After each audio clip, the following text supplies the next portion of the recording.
2, 3. Miami. South Beach.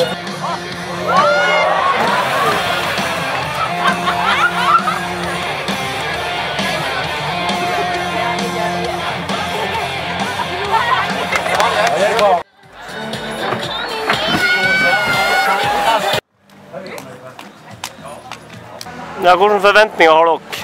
Skal vinne alene. Hvor lang tid har dere brukt på å lage farkosten? Begynte I går klokken 9. Det her går flott. Vi klar? 1, 2, 3. En knallmat. Det også, ja. Det da tanken på TV.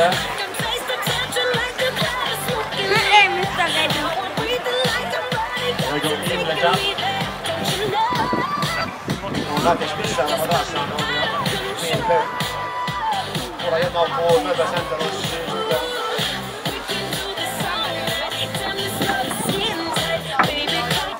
Juryen har pekt ut Martin og Kato. Vi hadde fått andre navn på dem. Beklager det. Det er de vi har foran damebordet her nå. Vi har tenkt skulle få for beste kostyme. Ja, er dere fornøyd med å vinne prisen for beste kostyme? Ja. Hva skal du bruke pengene til? Norway Cup. Norway Cup? Ja.